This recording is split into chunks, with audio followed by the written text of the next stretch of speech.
We're good? So, thanks for hanging around. This is a very important and timely topic in pediatrics. A lot of the things that you've heard earlier today throughout the other speakers also pertain to children and adolescents. So some of this stuff you will have already heard. And when I talk about pediatric patients in the talk, I'm talking about not only children, but I'm also talking about the teens and the adolescents too.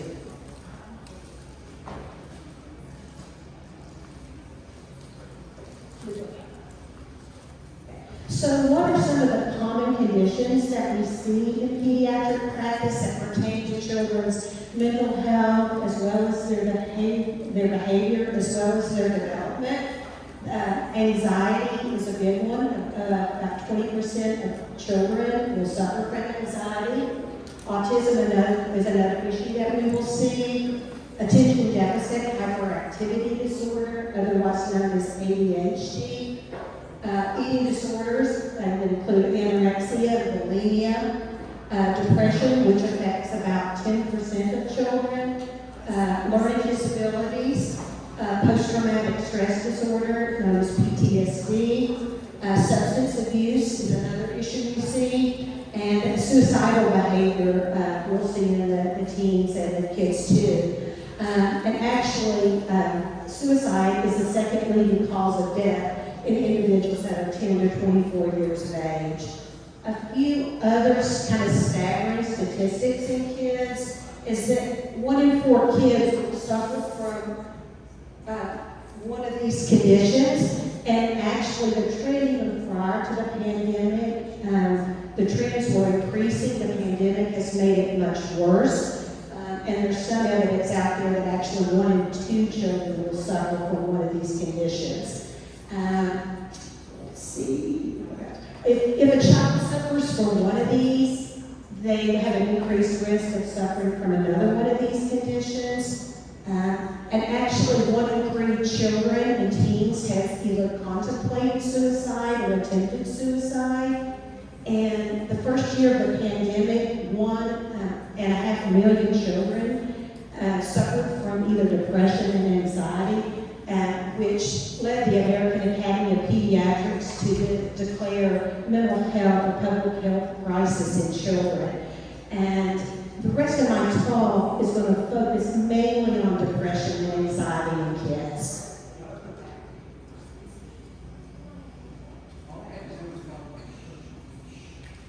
You have to point it at the computer.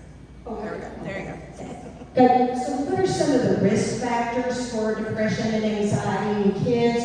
There's an overlap between the...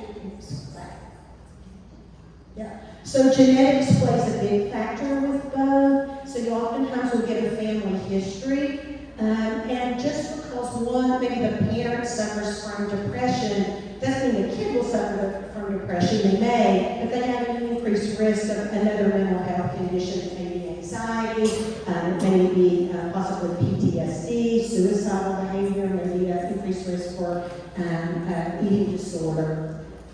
There's an alteration in brain chemistry, which can affect some kids' mental health. And what do I mean by that? The child may have suffered a head injury, or they may have been born with a structural or metabolic brain problem that leads them to increased risk of depression and anxiety. Stress is a big one. With kids, divorce, you will see causing these kids to suffer. There may be death in the family. They may have moved out of state. That will lead to stress, and subsequently will lead to a mental health, anxiety, or depressive disorder. Medical conditions can sometimes lead to mental health conditions, as well as substance abuse. You'll sometimes see that causing anxiety and depression in children. And as an example of that, I saw this kid he was in college, had known him for several years in my practice, and he came in and he was very anxious, he couldn't sleep, his heart was racing, And when I talked with him further, what was going on with this kid is that he was taking a friend's ADHD medication as well as drinking a lot of these energy drinks because he was told he could focus on and pay attention and stay awake and do better on his test. And once we talked about, hey, you can't be taking someone else's medication, you need to lay off of the Red Bulls, things got better for him.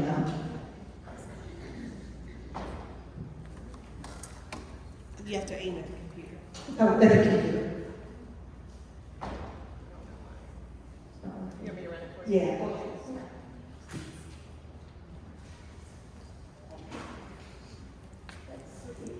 Did we skip one? I'm sorry. I think it's, Okay. So symptoms of anxiety, the overwhelming symptom that these kids will have is excessive worry. You may see restlessness, they may have difficulty concentrating, sleep problems, and that may be either going to sleep, staying asleep, or very interrupted sleep. These kids sometimes will complain of headaches or stomach pains. They'll have difficulty with friendships. They want friendships, but they just worry that this kid may not, their friend may not like them or may not like what they have wearing that day. Some of these kids they're so anxious that they will avoid going to school or they won't really participate in class because they are afraid of other kids looking at them and maybe not answering the question correctly. The other thing you have to know about when you look at mental health conditions in children and anxiety and depression in particular, you want to look at all areas of the kid's environment. So not only do you want to find out what's going on in the home, you also want to look at what's going on at school, and you also want to look at their peer-related activities and their extracurriculars, what's going on there.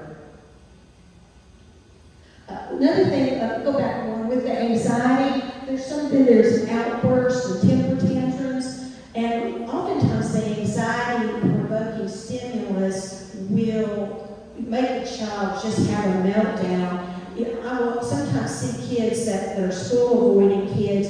They do fine on Saturday, but then on Sunday when they realize they're going back to school on Monday, they can't handle it, and they're throwing fits, and they're getting mad, and they're getting angry. So realize they're maybe not really throwing just a temper tantrum and out of no reason. They are getting anxious about going to school the next day.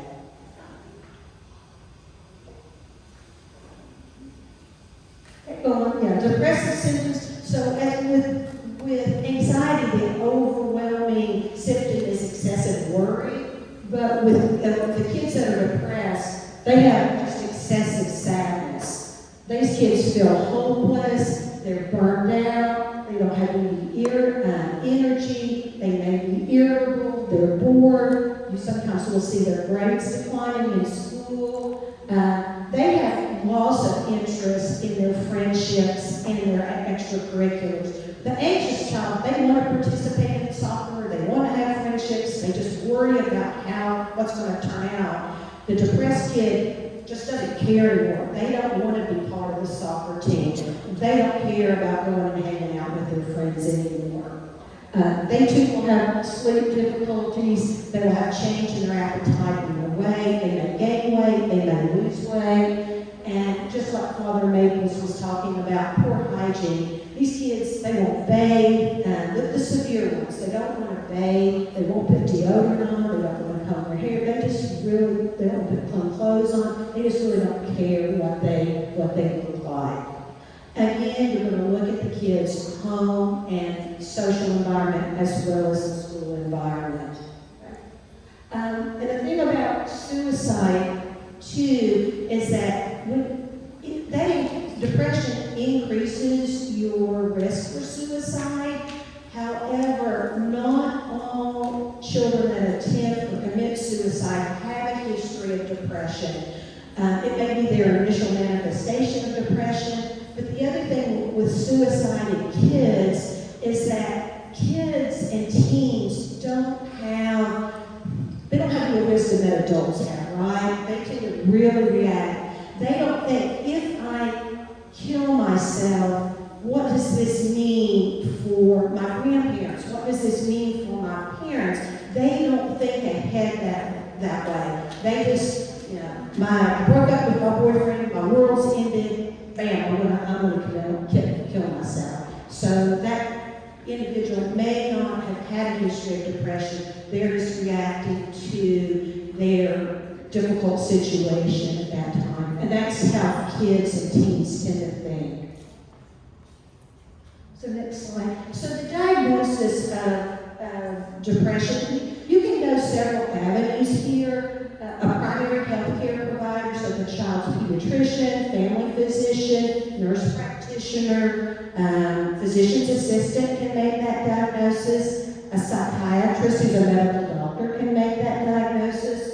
A psychologist, PhD level, they can make the diagnosis. A licensed clinical social worker can make the diagnosis.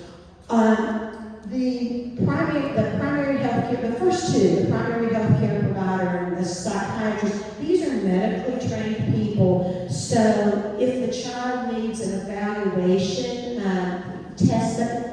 testing or lab tests or x-rays, they can order that, whereas the last two are not able to do that. They're able to do the counseling, they're able to make the diagnosis, but they can't do the physical, they can't do a physical exam and rule out any medical reasons that the child may be suffering from an anxiety or depressive or another mental health condition. I get that question a lot. What's the difference between a psychiatrist and a psychologist? But that's what it is. The psychiatrist is an MD, and a psychologist is a PhD. Okay?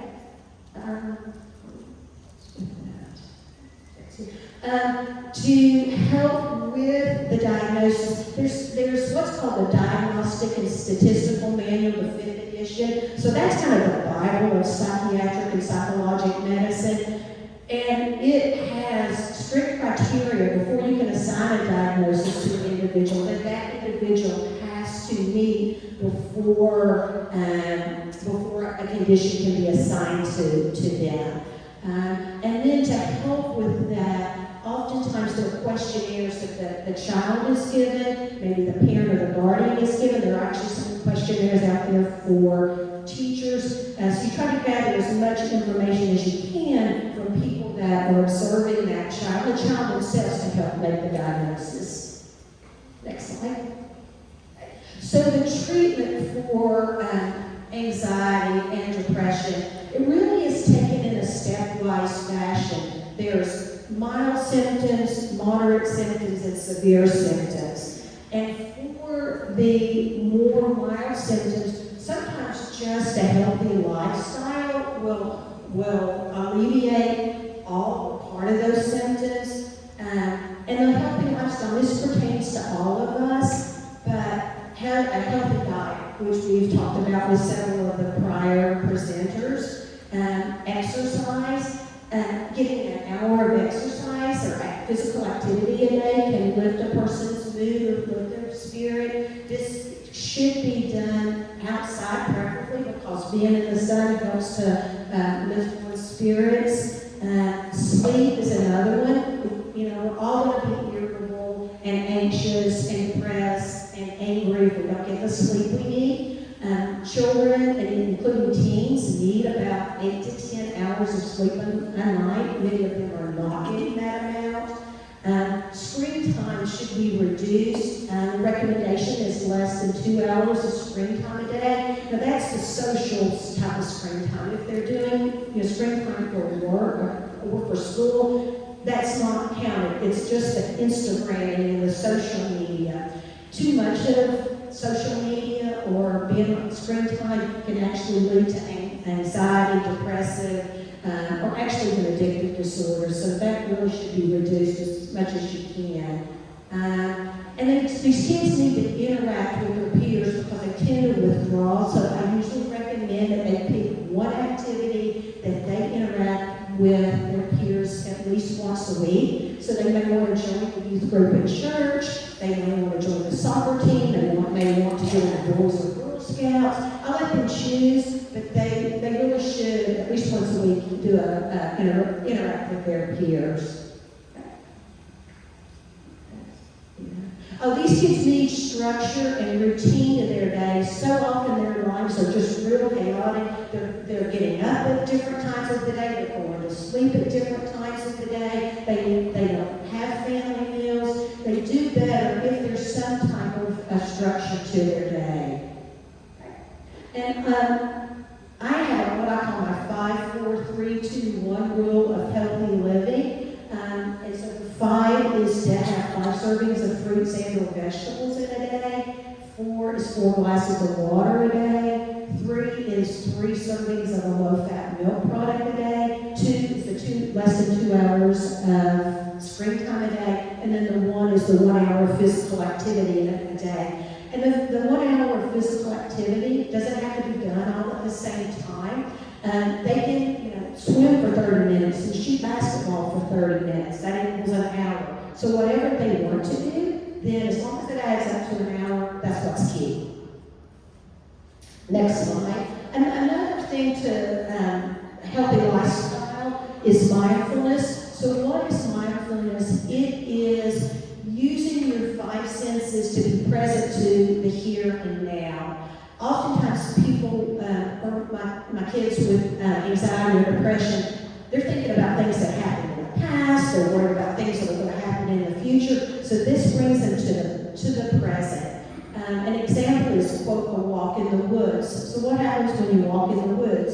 You use your sight to see the beautiful mountains. You use your sense of smell to smell the beautiful wildflowers. You may come across some wild blackberries and you use your sense of taste there. So using some mindfulness with meditation and prayer tends to alleviate mild symptoms of anxiety and depression. Other things you can do, yoga is a good thing, stretching is another good thing, spiritual reading, listening to spiritual music. Oftentimes people will want to use a candle, a scented candle, because again, that enhances the sight sense as well as the smell sense. And then the last thing is, I encourage my kids to practice gratitude every day. I ask them to think of 3 things that they're thankful for, because again, that brings them into the present, what they're thankful for today. It will help with alleviate some anxiety and depression. Next slide. So the kids that have more moderate symptoms, where we're doing these basic lifestyle things and not making the headway that we need, oftentimes we'll refer them to a counselor. This is also known as therapy. I get the question a lot, well, where do I go for a therapist? How do I find one? There are really a lot of sources out there. Many, almost all insurance plans will have behavioral medicine as a benefit. So you can call the behavioral medicine number on the back of the insurance card. Churches and houses of worship, as well as schools, are now, they realize what a big problem mental health is for kids. So they are putting people on staff. So I will refer people to the church. I will refer them to their school. Other things, there's actually a really good website called psychologytoday.com. And it's a real reputable website, so you can go onto that website and put in where you live, what you're looking for, maybe your insurance, and then it'll pop up a list of potential counselors. So what happens during counseling? Relaxation and coping skills are taught. The child is taught to recognize and change their abnormal thoughts and behaviors. So what happens here, say a child is depressed, they have an upcoming math test. They will think in their mind, why does it matter that I do well on my math test? My parents don't care, my teacher doesn't like me. 3 years ago, I didn't get to participate in 15 minutes in the soccer game, and I did well on my math test then. So that's that abnormal thinking that they think. their thought processes, and so the counselor is able to teach them what are their perceptions and what are their thoughts versus what is truth and reality. So they're able to teach them to recognize that when their thought processes are not coherent with what is true, and then from there, their thinking becomes more real and rational. Oh, still go back, yeah. Sorry. Some other components of therapy are to develop positive interpersonal and social skills. The therapist oftentimes, if the child is having trouble with those healthy lifestyle changes, they can assist with that. The child is taught to monitor their mood. So when they start having these setbacks, hey, I'm starting to feel anxious again. I need to get back into a better place. And then goals and rewards are often part of therapy as the child makes progress. Incentives and rewards are part of the therapy process. Okay. Next slide. And then ultimately, for the most severe individuals, medication may be indicated. So this is a kind of a pyramid. You've got to get the healthy lifestyle. If you don't do that, counseling and medication probably not going to be as effective as it should be. The counseling, if you're not making headway with that, then medication is kind of, I don't want to say a last resort, but it's the last thing that we will have to offer these children. The medications that are considered first line are fluoxetine, which is the trade name Prozac, sertraline, which is trade name Zoloft, and escitalopram, the trade name of Lexapro. Now, this is not a complete list. There are other alternatives out there, depending on the experience level of the provider. Side effects of these medicines, some are sedating, some will actually may cause some agitation. You may see some behavioral or mood changes in children.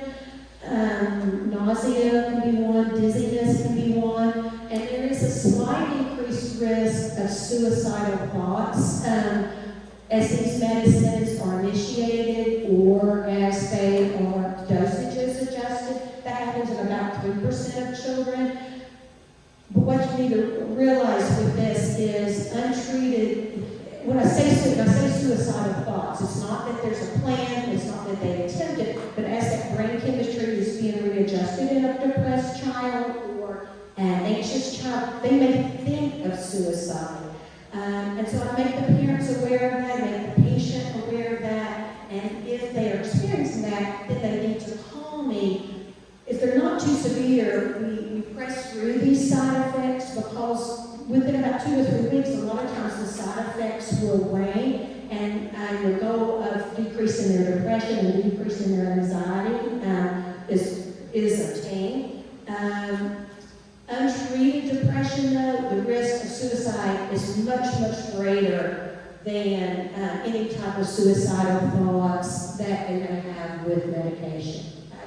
I oftentimes will have families asking, how long are they going to have to be on this? Usually they're on it for about 6 to 12 months once their symptoms are improved. Okay? And then if things are doing well, then you can slowly taper and wean them off the medication.